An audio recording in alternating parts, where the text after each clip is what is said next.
Overcoming Fear, Malachi Bello.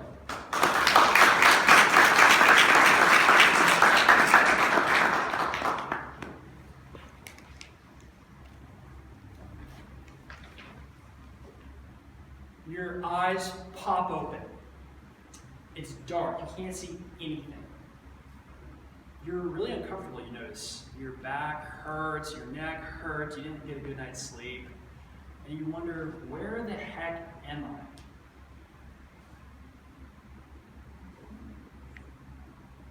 And then you realize, it's 2 a.m., you're on a mountain, 11,000 feet in the air, sleeping on snow in a tent, and you have a long day of glacier climbing ahead of you.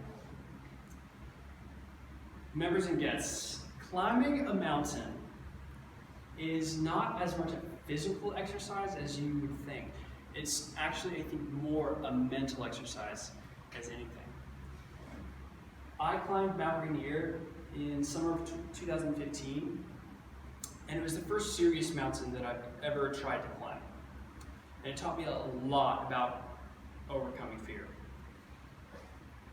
Back to the story, I got my headlamp on, turned it on, got dressed, got outside.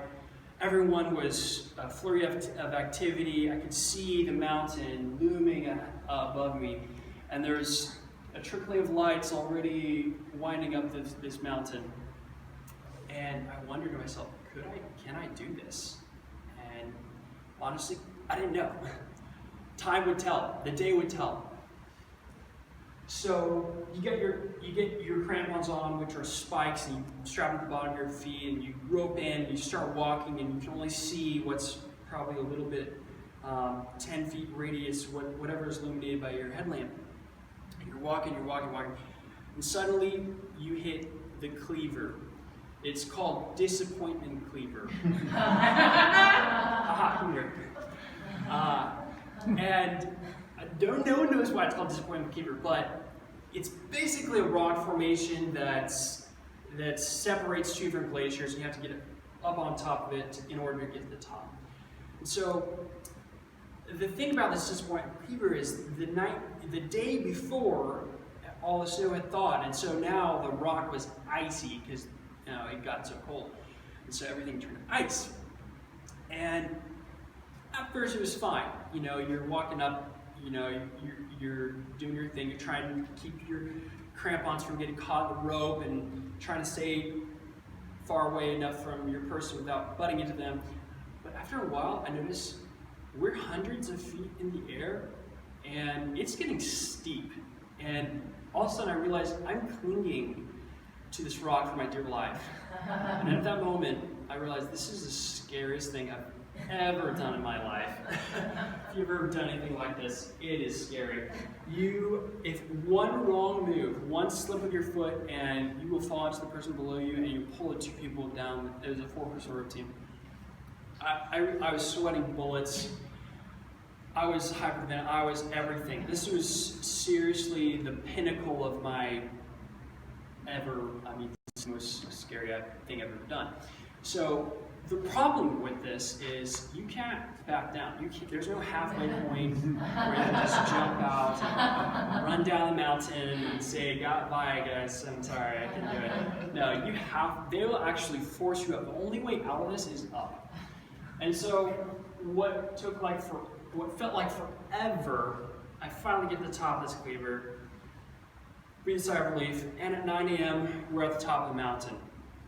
Now, I summited that day, but that day taught me a lot about overcoming fear. One of the big things that I learned was that you should aspire to place yourself in situations that you can't back out of. If you're afraid of something, come to a Toastmasters meeting. If you're afraid of public speaking. If you're afraid of heights, go climb Mount Rainier. This is serious.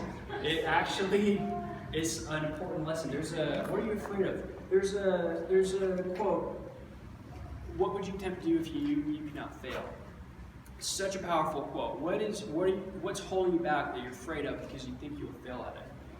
And I think if you answer that and you just almost sometimes jump and then figure out the details later, you'll overcome a lot more fear. Another thing I learned was, you gotta place yourself around people that are much more experienced than you. So if I didn't have a lot of trust in the person that ahead of me and behind me, I probably wouldn't have risked my life like I felt like I was in that moment. People that are much more skilled, much more, they've already overcome your fear that you're dealing with in that moment. A long time ago, this is no problem with them. So I think it's really important that when you're overcoming fear, you surround yourself with people that have already overcome that fear. I went on after something that day, kind of got the bug, started climbing other mountains. I climbed Aconcagua. It's the tallest mountain you can climb outside the Himalayas. I just got back from a trip in Europe, climbing Mount Blanc. It's one of the tallest mountains in the Alps. And I got halfway up the Matterhorn before I realized there's a limit to how far you can just test your fear, okay? Because there's suicide risk